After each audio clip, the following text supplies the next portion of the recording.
Hello and welcome to Newspeak. I'm Peter Whittle and I'm joined, as usual, I'm pleased to say, by Rafe Heydel-Mankoo, Senior Fellow and Royal Historian, Amy Gallagher of the NCF and also Stand Up to Woke, and Dr. Philip Kiszely, Senior Fellow. It's been a pretty busy and important week, but I think one we should start with, Amy, is in fact something which goes right to the heart of the things we talk about. And that's what's happened to the columnist Alison Pearson today. Can you sort of fill us in? Yeah, so we found out recently that Alison, a year ago today, it was actually on Remembrance Sunday, was visited by police at her home in London and told that she had committed a non-hate crime incident in relation to a tweet that she made, a historical tweet. It wasn't even recent. I think she actually made the tweet a year before the police turned up at her door. And the tweet was apparently stirring up racial hatred. But the police told her that they couldn't tell her what the tweet was or what it said. They couldn't tell her who the supposed victim was. The idea that there was a victim involved at all is quite farcical. Yeah. But the person that making the complaint, they couldn't tell her who that was and that she was being investigated. And she's still currently today, as I understand it, being investigated. So just to put this into context, obviously we've had Harry Miller on the show. Harry Miller was quite influential in pushing back against non-hate crime incidents in this country. Well, not just pushing back. It wasn't. Well, he won a lawsuit against the Royal College of Policing. He was told that he committed a non-hate crime incident because he criticised transgender ideology online. And we should just remind ourselves what non-hate crime incidents mean. They're extremely subjective. So they're where anybody perceives there to have been something that's been said or done that can cause hatred or prejudice, but it's the perception of the person. So if you've said something and they perceive it to be hateful, then it could be a non-crime hate incident. They're non-crimes, but they are recorded against your name and they can come up in DBS checks. And I think about 120,000 people have had these things marked against them. So it was a very serious thing. And after, Harry Miller won his case, the then Home Secretary, Suella Braverman, changed the guidelines, saying that really these should only be used when there is a serious threat of them leading to criminal activity. So kind of, inciting violence or something like that. But the now Home Secretary, Yvette Cooper, has walked back on that. I have no idea why. But when Alison Pearson, when the police turned up at her door, this was before our current Labour government, so it was still under the Tories that this happened. And we should remember this was happening at a time, Remembrance Sunday is, of course, a time when we remember, that people fought for freedom in this country and we fought against tyranny. So it's very ironic that on Remembrance Sunday, a very esteemed journalist was challenged by the police about a tweet that she, not even told what it was that she said. And alongside that, of course, that Remembrance Sunday was quite charged emotionally because, the cenotaph had to be cordoned off because of these pro-Palestinian marches, or some people call them hate marches, that were happening.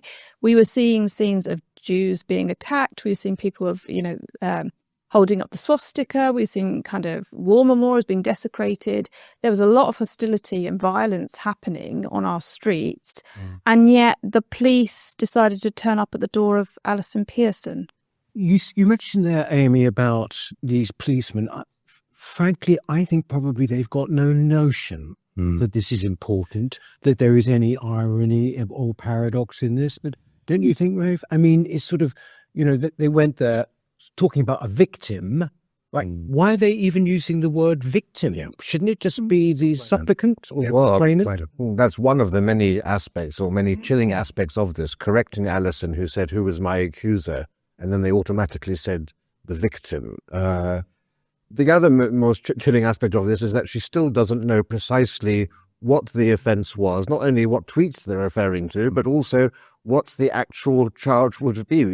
Is it a non-crime hate incident? Because there's also now discussion, but from Essex Police, that is the suggestion that it might be a Public Order Act offence, which of course makes it into a criminal offence if it is, but not to know. And that's the aspect here. It's the ambiguity of it, because then suddenly you are treading on eggshells all the time, because you don't know what the test is. You don't know what the bar is to meet. And therefore you self-censor, which of course is what they want. That's why this is no journalist of good standing should ever be met by the police in this manner.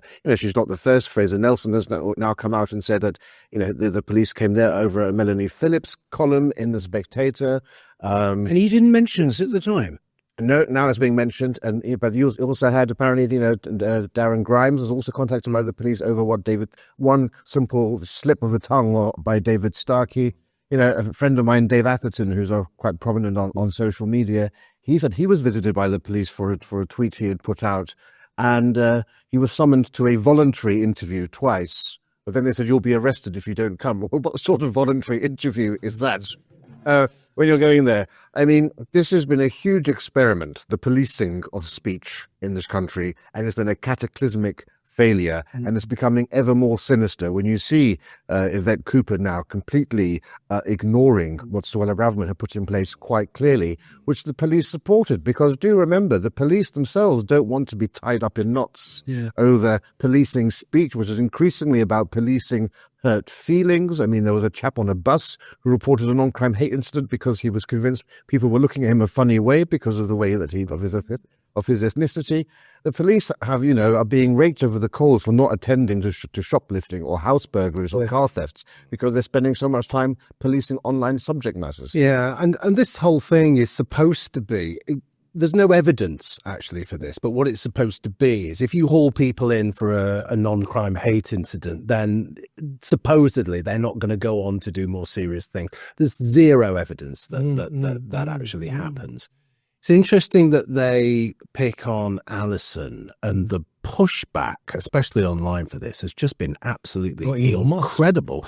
Elon Musk, so many people are so enraged about it because people are so frightened of it. It could be anybody. If it's Alison, then it could be any one of us.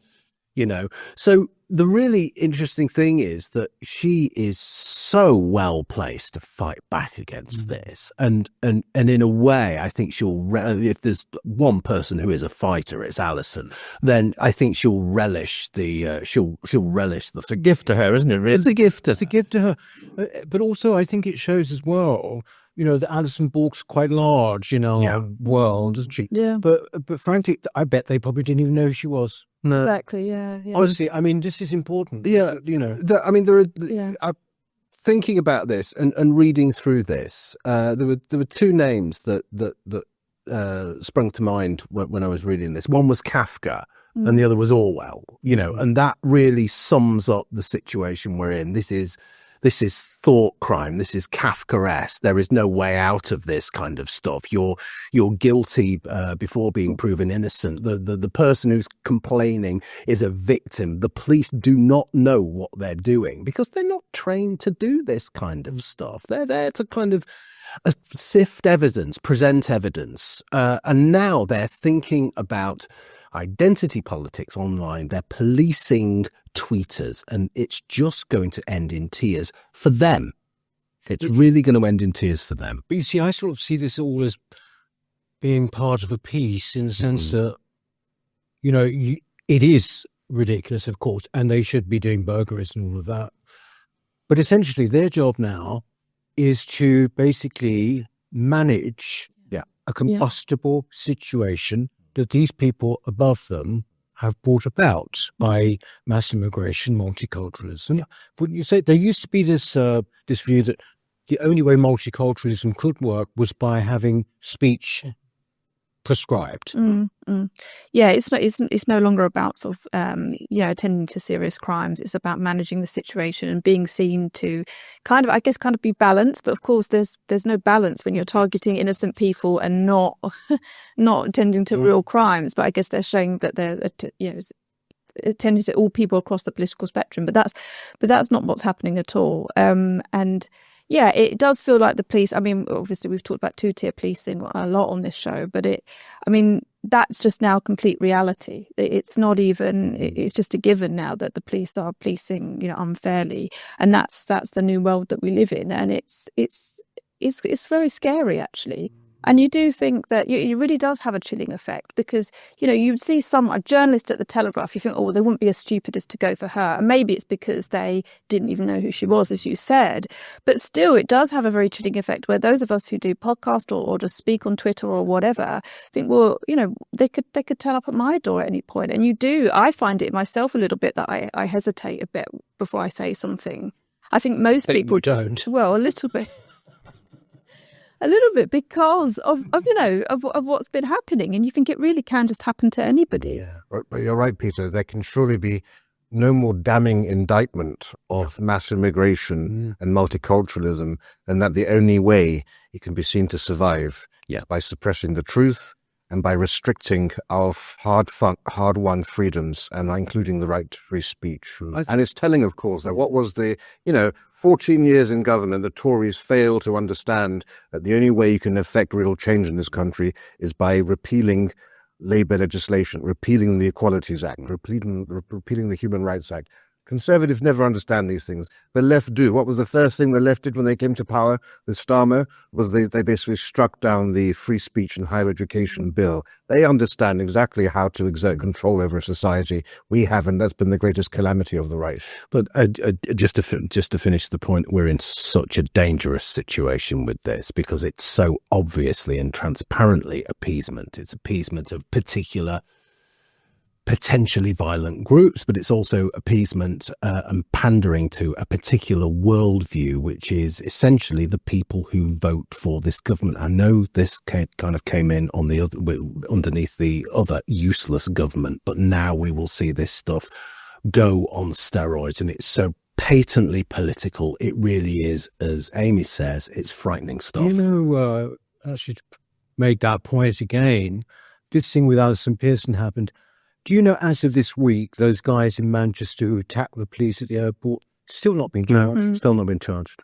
I'm sorry, but that is two-tier policing. How else do you frame it? Unbelievable. Anyway, there's some good news this week in that we've lost the Archbishop of Canterbury.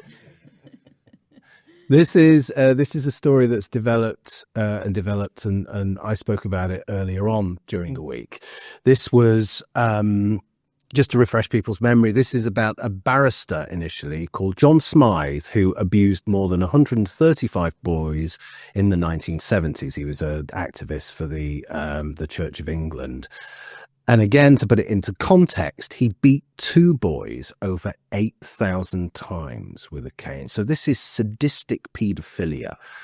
At the beginning of the week, when I was talking about this, Justin Welby was saying that he wasn't going to go. In other words, he didn't think that sadistic paedophilia was grounds for resignation. He didn't think it was serious enough. I mean, for me, that's a story in its own right. As the week progressed, there was more and more pressure on him to go. Even the Guardian was saying it's time for him to go. And so he did do, but this story seems to be kind of developing because people now are quite rightly worried about, well, what do we not know?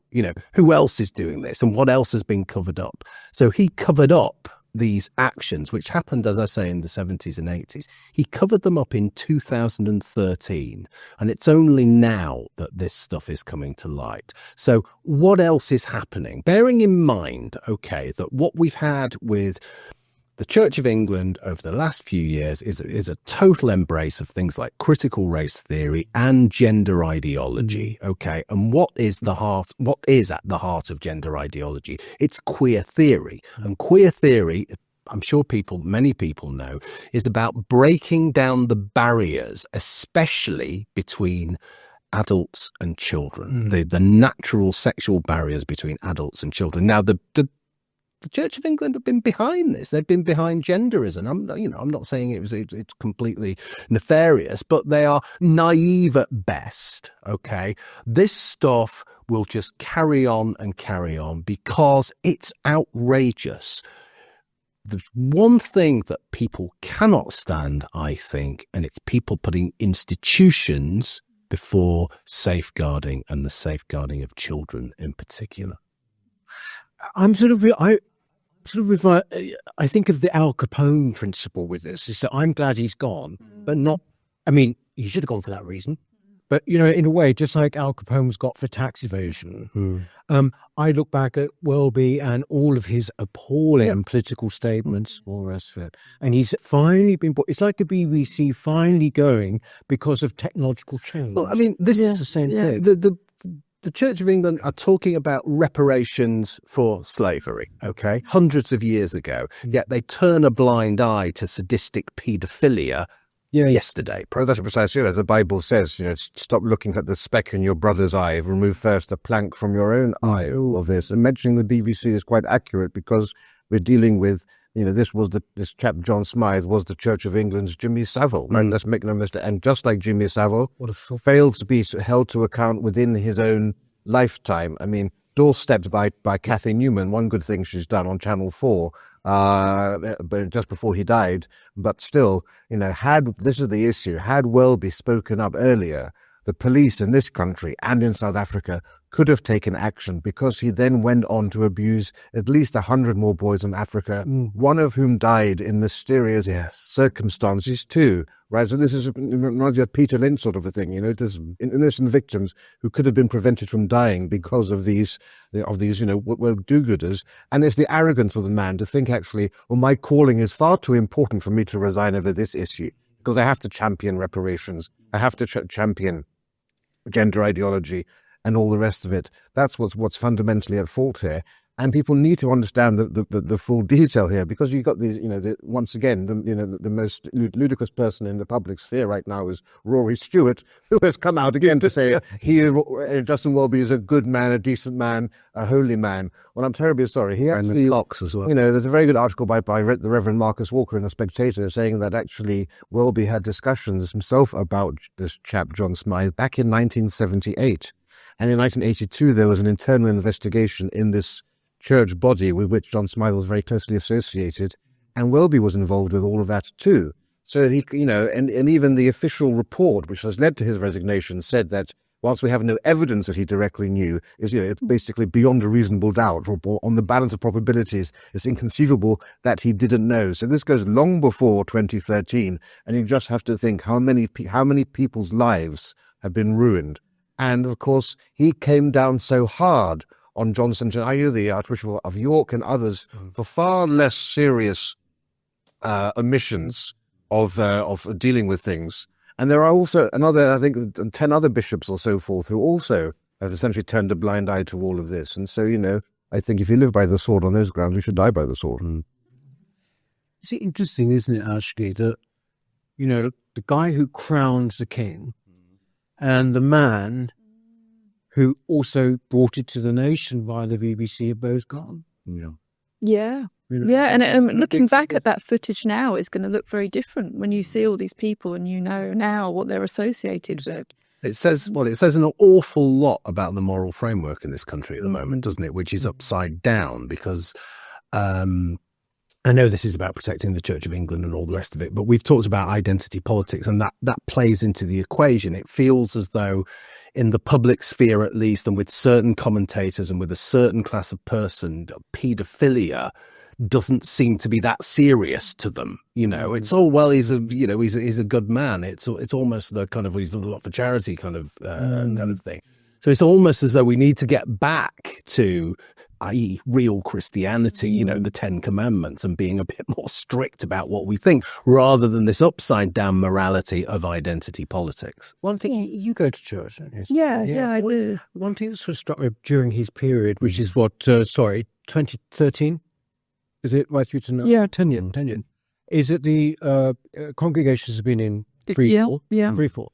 But although we comment on it, the church never seems to be concerned about it. No. Do you ever hear them say, to the point where you sort of think maybe they don't care?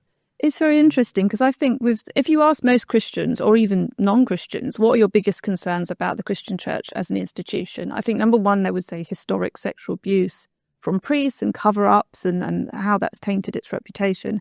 And I think the second thing would be that the church is abandoning its core principles, its core values, and it's pushing divisive politics. I think those are the two things that most people are concerned about. And Justin Welby has essentially exacerbated both those two things. To me, he's been the worst possible leader of the church that you could get. With archbishops, remember, don't forget this, we've had this record of liberal bleeding hearts. Do you remember, what's his name, Rowan Williams, yeah. I mean, he said that we've got to accept Sharia law this is Sharia law? yes. There would be there's a famous episode of Yes, Prime Minister, where the Prime Minister has to recommend the appointment of a bishop to the Queen, and he goes through the list and he identifies one, and Jim Hackett says, his PPS says, well, that's a maverick choice. Why? Well, he believes in the resurrection. Yeah, I mean, Justin Welby has said some of the most extraordinary things. I mean, he said that the Rwanda bill goes against the nature of God. He said that climate change is similar to the Holocaust, and that inaction on climate change is equivalent to being a Nazi. He set up a anti-racism task force to teach white people to repent for the sins of being racially prejudiced. And to teach people that God is not a white man. All of this stuff, and you do think that he's pushed this kind of woke purity, and behind closed doors, he's allowed the most serious crimes to happen. He's focused on historical crimes and not present crimes that are very serious, and he's kind of pushed victimhood or victim groups like asylum seekers or ethnic minorities, and actually denied meeting with genuine victims of these sexual abuses and sexual crimes. I think that I don't even think of him as a religious authority. I see him as a politician. And I think the whole way he has managed this and his resignation feels like the way a politician would handle things. And you don't get any sense of a man who's genuinely grappling with morality or seeks to lead people in terms of morality. It's very much about, saying the right thing at the right time and making sure that things are smoothed over. I wouldn't look to him for guidance within the spiritual realm at all. And that's why people go to church. I go to church to get away from politics. I'm looking at politics all week.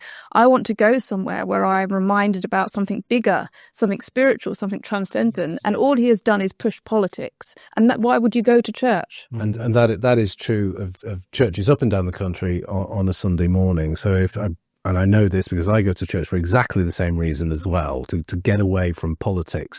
But when they're talking about victims of war, for example, it's only ever Gaza.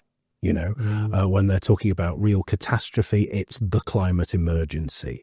So it's politicized right the way through. Yes. And it's very difficult to get to that bigger, broader spiritual space that you want for an hour on a Sunday morning, because you just can't get there, and it's very frustrating. I think the worst thing, actually, probably he will be remembered for, in terms of not this particular scandal, is the very time the church should have been giving spiritual comfort, he closed church during COVID. Yeah. Can you believe? I mean, what a bad move that was. I mean, and also they started attacking. If you remember the choirs, bowl music being excessively kind of Western and Whittle, or terrible. Anyway, the guy that's not going to have any problems with his stuff is President Trump, and basically he's just been appointing his whole kind of cabinet, hasn't he? I mean, I've been following Rafe these videos where he's been making these announcements, and honestly, I'm just so over the moon about it. Who are these people he's going to have around him? Yes, Elon Musk, of course.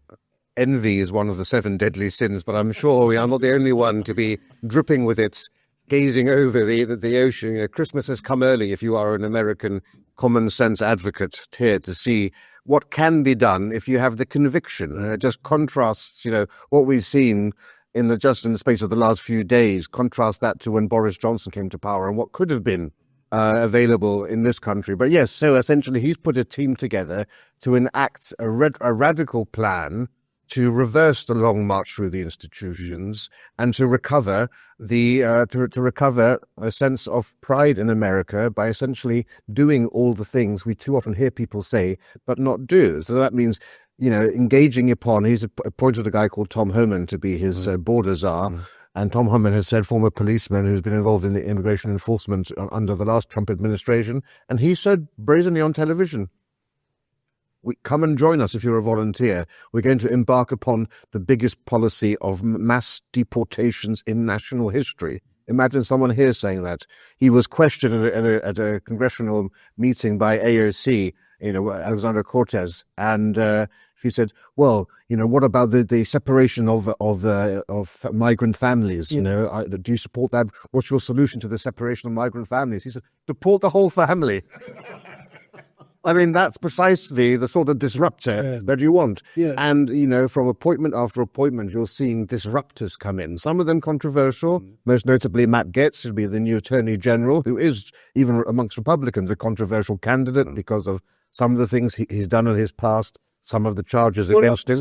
What sort of things? Well, he brought a Holocaust denier to the State of the Union address. And he kicked out of a meeting to parents of people who had been killed in mass shootings because they opposed him on gun control. So those sort of things are unpalatable. It was also investigated over trafficking of a minor, but there were no charges laid in any of that. But he is a staunch Trump supporter. So, I mean, I don't know enough about the guy to actually give an opinion on his validity, but he essentially is somebody who has no love for the Department of Justice, which is where he's going in, and he's sort of Trump's pit bull. If there's one appointment that's going to be controversial, is that one, because, I mean, the other great thing, of course, is that we've now had confirmation that the Republicans are projected to take the Congress, the House of Representatives. They already have the Senate. So one of the rare times when you actually have a man with a plan and the apparatus to actually enforce that plan, and you also have Marco Rubio coming in as Secretary of State, which is great because he's actually much more mainstream as a Republican, but he's a China hawk. And finally, people are talking about America's relationship with China being a Cold War too, which we really need to wake up to that fact across every level that you look at. And also the new Defense Secretary, of course, another allegedly controversial appointment. I don't see it very controversial. Someone who's been maligned as just being a Fox News host, Peter Hesketh, but actually distinguished army officer, only rose to the rank of major, hasn't led a government department before, but has written extensively on the issue of the military, and he understands you need to get DEI out of the military. And he said, get the Top Gun producers to make your promotional videos, and end DEI, end the woke nonsense, precisely what America needs. It's got the biggest military in the world, but as he said, all the war games, he said, show us losing to China. Yeah, I mean, this is presented by the mainstream media as a terrifying extremist agenda. It's not. It's just an agenda that is there to do something. I think for the first time in my adult life, I'm genuinely excited about a leader in the Western world who is going to do something, because it really does look like he's going to do something. It's just something that they disagree with, and he is being incredibly dynamic. The speech that he delivered on free speech, we were talking about Alison Pearson before. Okay, he did this last year in 2023, I think, but he said more in kind of 2 or 3 minutes on free speech. He was dynamic and exciting on that subject, much more than the whole of the Western elite political establishment has said in the last 15 years. So there's something changing, there's something afoot, and they are frightened, okay, because The Guardian this week has just reported that it will be no longer tweeting anymore. And who cares? I don't. It's great if they don't want to be to suspension bridge. Exactly. Clifton Suspension Bridge, in the biggest blow to Trump's career, and it must so far. But if The Guardian go from the biggest political conversation in the world, the biggest political platform, essentially, who cares? But the key thing, I think, for this, they're always saying it's a war on democracy, and Elon Musk has come back very famously and said, no, it's a war on bureaucracy. We're going to strip it down. We're going to get rid of these people, whether it's DEI or anything. We're going to get rid of these people and actually have small government that works. I mean, Elon Musk is pretty much king of the world. Yeah, isn't it? I know. So he's going to be running a kind of an agency called the Department of Government Efficiency with Vivek Ramaswamy, both of who I think Elon Musk and Vivek are brilliant, about just kind of draining the swamp and cutting out all of that bureaucracy. I think Elon is very much kind of libertarian in that sense, and Vivek has been very good on these issues. He wrote a book called Woke Inc. and about kind of corporations and DEI. And I think the two, I'm very excited to see what the two of them are going to do. I always feel like I don't want to get my hopes up because it seems so good. And you think that, you don't want some kind of crisis to come along like COVID or something that messes it all up. But this could be, it does show you how quickly things can change. I mean, we've been, for many years now thinking about, are we at the end of Western civilization? Is everything lost? And now it seems like we've potentially got one of the best American governments in our lifetimes, in terms of what they could do. He actually mentioned the words, didn't he? Western civilization. Trump. Yeah, he does. Something that actually would never happen. Yeah, he's not holding back. And all the issues that we talk about, he's not skirting around the problem. And he said he wants to get rid of all gender affirming care, quote unquote, transgender surgery of children and all the things we talk about here. He's just going hard on all of them, and he's got the mandate to do it. So I'm kind of, it feels a little bit unreal, but I'm very excited about what could mean for the Western world. Is there nothing for Vivek Ramaswamy? Oh yeah, well he's doing this thing with Elon Musk together, so it's a joint appointment that they have to this. And of course, Elon Musk famously fired 90% of Twitter with no discernible impact on the efficiency of it. It's just a shame that Trump only has 4 years left. He needs to have more than 4 years to enact and fully embed such policies. So there's a lot of work to reverse a long march. It's probably take you 12 years in total. But we can just hope that someone like Vance, his vice president, who is actually, I think, more capable and more skilled, will be, good enough to win and to take on after Trump, because it's a big project, But, just look what Tony Blair was able to do within the 13 years that he and Gordon Brown were in power. We have been lamenting about that ever more. I want the people on the left to be lamenting about those 8 or 12 years when America finally found itself. Don't worry, they will be. Yeah. But I think what's very exciting is that it doesn't all hinge on Trump. And you're seeing so much young talent coming through in the Republican Party that, unlike with Reform and Nigel Farage, you get the sense that actually after Trump, there's still so much talent that could go on. I think a lot of these appointments are people that could go on to be a president. They're of that caliber. So you do see this really extraordinary team of people. And, well, remains to be seen. In a way, that's the difference between now and 2016, isn't it? It was chaotic in 2016, especially in the early months. But now he's setting his stall out in such a coherent and dynamic way. It is. I'm like you, Amy. I'm kind of frightened of being excited. But this is the first time, as I say, in my adult life that I'm genuinely excited about a leader. I mean, it has to be said though that if there are 1,000 appointments, 1,000 in total that have to go before Senate approval. They do have a majority in the Senate, but nevertheless, it still has to go before committees, and there's always a vigorous process. Yes, of course. But the inbuilt majority that they have means that hopefully it won't be as complicated as it would have been otherwise. Although, of course, what they do have in spades, just like here, are lots and lots of left-wing lawyers. That's it. That's the only thing to thwart these tribal. I don't mean to be negative, because I feel exactly the same as you. And also the sheer level of the victory. Yeah. There's a woman as well, isn't there? Because it has been accused of being a bit sort of brotastic, hasn't it? And very massive. But there's a woman she's chief of staff. Yeah, that's right. Chief of staff. And Tulsi Gabbard as well. Yeah. Definitely. Well, look, it's good to end on a note like that, isn't it? We're actually going to go on talking a little bit for our members, exclusive material for our members. If you want to see exclusive material, become a member. Much valued, it would be too. But in the meantime, thank you very, very much, Rafe. Thanks, Amy. Thanks, Philip. And we shall see you next week. Thank you. Bye-bye. Hello.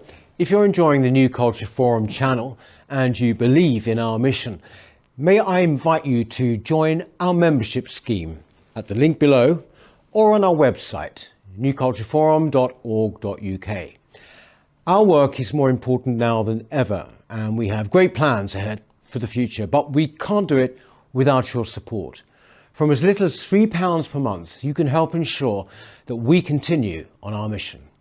As a member, you'll receive a range of benefits, including access to exclusive content, invitations to our private events, including here at our studios, free copies of our books, and much, much more, including, of course, our famous NCF mug. If you aren't able to become a member, then please help us by clicking this button and subscribing to our channel. It's completely free. Just remember to also click the bell icon so that you can get notifications when we post new videos. Thank you.